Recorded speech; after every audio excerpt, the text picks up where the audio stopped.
ಉತ್ತರ ಕರ್ನಾಟಕದಲ್ಲಿ ಥಾಲಿಪಟ್ಟು ಅಂತ ಫೇಮಸ್ ಆಗಿರುವಂಥ ಅಕ್ಕಿ ರೊಟ್ಟಿ ಹೇಗೆ ಮಾಡೋದು ಅಂತ ನೋಡೋಣ.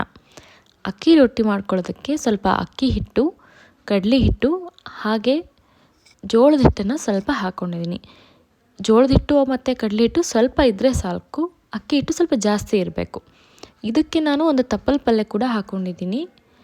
ಬೇಕು ಅನ್ನೋರು ಕಾಯಿ ಪಲ್ಯನೂ ಹಾಕ್ಕೋಬೋದು, ಬೇಕು ಅನ್ನೋರು ಉಳ್ಳಾಗಡ್ಡಿನೂ ಹಾಕ್ಕೋಬೋದು, ಸ್ವಲ್ಪ ಮೆಣಸಿನ್ಕಾಯಿ ಜೀರಿಗೆನೂ ಹಾಕ್ಕೋಬಹುದು. ಹಾಗೆ ನಾನು ಮೆಣಸಿನ್ಕಾಯ್ದು ಒಂದು ಪೇಸ್ಟ್ ಕೂಡ ಮಾಡ್ಕೊಂಡಿದ್ದೆ, ಅದನ್ನು ಕೂಡ ಹಾಕ್ಕೊಂಡಿದ್ದೀನಿ. ಸ್ವಲ್ಪ ಖಾರ ರುಚಿ ಬರುತ್ತೆ ಅಂತ. ರುಚಿಗೆ ತಕ್ಕಷ್ಟು ಉಪ್ಪನ್ನು ಹಾಕ್ಕೊಂಡು ನೀರು ಹಾಕ್ಕೊಂಡು ಮಿಕ್ಸ್ ಮಾಡ್ಕೋಬೇಕು. ಇದನ್ನು ಚೆನ್ನಾಗಿ ನಾದ್ಕೊಂಡು ಒಂದು 15ರಿಂದ 20 ನಿಮಿಷದವರೆಗೂ ನೆನೆಯೋಕ್ಕೆ ಅಂತ ಬಿಡಬೇಕು. ಚೆನ್ನಾಗಿ ನೆಂದಿದೆ ಅಂತ ಗೊತ್ತಾದ ಮೇಲೆ ಇದನ್ನು ಇವಾಗ ಒಂದು ಹೋಳಿಗೆ ಪೇಪರ್ ಅಂತ ಸಿಗುತ್ತೆ, ಹೋಳಿಗೆ ಪೇಪರ್ ಮೇಲೂ ಮಾಡಬಹುದು.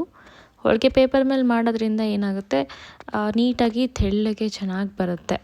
ಆದರೆ ಕೆಲವೊಬ್ಬರು ಏನು ಮಾಡ್ತಾರೆ, ಪಾತ್ರೆ ಮೇಲೇ ಈ ಥರ ತಟ್ಟುತ್ತಾರೆ, ಆ ಥರನೂ ಮಾಡ್ಕೋಬೋದು. ಹಾಗೆ ಮಾಡಿದರೂ ಕೂಡ ಚೆನ್ನಾಗೇ ಬರುತ್ತೆ.